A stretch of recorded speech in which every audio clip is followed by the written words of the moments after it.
Yang kedua kita ambil untuk soal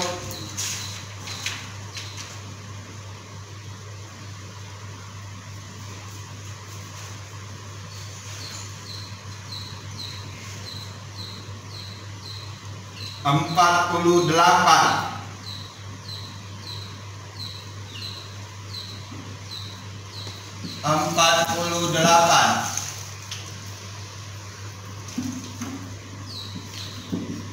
Jika kuliah, ayo baca tuh di situ. Jika kuliah libur,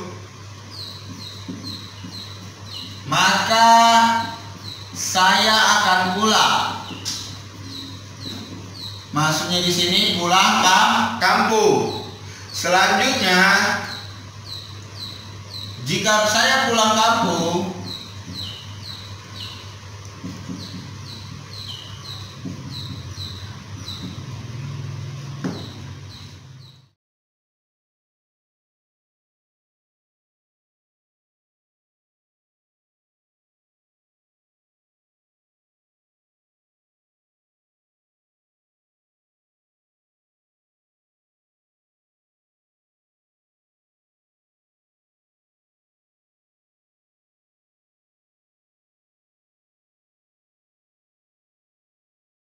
siswa-siswa sekalian, Bimdel Amina Amanda, saya di sini ingin menjelaskan TPA 2, lanjutan dari TPA 1 tentang sinonim, padanan kata, persamaan kata, dan hubungan kata.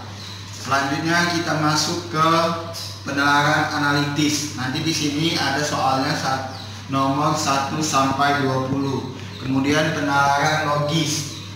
Nah, di penalaran logis ini kita udah pelajari pada pelajaran matematika kelas 10. Kalau masih ingat waktu pelajaran kelas 10 di semester 2. Selanjutnya kita penalaran analitis ini berbentuk soal cerita. Jadi nggak ada cara lain kecuali membuat ilustrasi berbentuk gambar, grafik, tabel, dan diagram. Nah, nanti di sini soal ceritanya berbentuk menentukan apa posisi duduk, tempat duduk. Kemudian menentukan umur usia yang paling muda dan tua. Nanti ada petunjuk soalnya. Kemudian menentukan mana yang paling tinggi, ukuran tinggi badan. Kemudian paling berat ukuran badan. Biasanya soal ceritanya berbentuk seperti itu. Cara cepatnya ya itu membaca soal secara teliti, baru buat ilustrasinya berbentuk gambar, grafik, tabel, ataupun diagram. Dan karena berbentuk soal cerita, untuk 1 sampai 20 kita langkai dulu karena itu diperlukan, harus dibahas bersama. Tapi kalau yang himpunan ini, bagian ini silogisme dan penalaran logis itu bisa diapakan dengan rumus. Jadi tidak perlu dibahas satu-satu. Dikasih contohnya aja nanti semua udah mengerti. Kalau untuk penalaran logis ini ada yang namanya himpunan bagian. Ya, di sini ada contoh semua. Kata semua itu sama maknanya dengan setiap. Maknanya dengan seluruh. Kalau kata sebagian sama maknanya dengan kata sementara. Sementara ada. Sama maknanya juga kata dengan beberapa. Beberapa dan sementara ada. Oke. Nah, selanjutnya ada kata semua dan sebagian. Nanti di soal pasti ada gitu. Kita bisa mencarinya dengan menggunakan himpunan bagian. Himpunan bagian ini S, katanya semua siswa calon polisi sebagian itu menyukai renang, dan B-nya adalah sebagian lagi menyukai bola.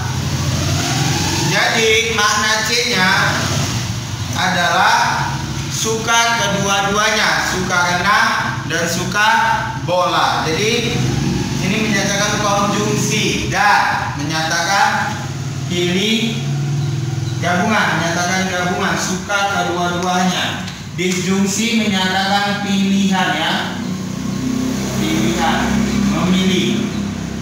Jadi selanjutnya semua siswa disjungsi, semua siswa calon polisi harus memilih olahraga renang ataupun memilih olahraga lari. Nah, ini lambangnya P dan P terbalik dan P ke atas, piramida ke atas, ya. Oke, di dalam silogisme modus tollens, lihat skatnya. Di situ ada modus ponens dan ada modus tollens, ya. Nanti itu jarang keluar sih, yang sering keluar adalah silogisme. Tapi kalau mau dipelajari, tengok skatnya ini, halaman 1 ada modus ponens. Jika Tasya rajin belajar, maka ia akan berprestasi. Keduanya adalah premis khusus, P1-nya adalah premis umum. Tasya rajin belajar, kesimpulannya Tasya telah berprestasi. Kalau untuk modus tollens, jika ayah membaca, maka ayah memakai kacamata. Untuk P1-nya premis umum. P2-nya saat ini ayah tidak memakai kacamata.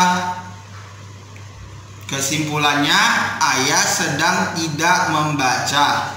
Itu untuk modus tollens. Ini ada rumusnya ini. P sama dengan, oh iya, kalian tidak tahu ya apa arti ini.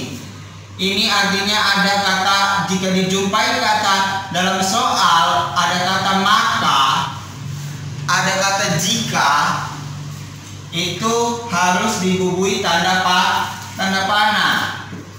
Ini maka ataupun jika, ya. Maka atau jika. Contoh soalnya, jika air tercemar, ini contoh silogisme, ya, karena rata-rata silogisme. Ada juga yang modus ponens dan modus tollens. Kalau variabelnya lebih dari, ya, saya tunjuknya, modus ponens dan modus tollens. Ini variabelnya ada 2. Jadi kalau ini variabelnya ada di 3, berarti masuk ke silogisme. Jadi membentukkan silogisme dan modus tollens itu gampang, tengok aja variabelnya. Variabel pertama, P, air tercemar. Di sini air tercemar. Jika air tercemar, maka penduduk mandi.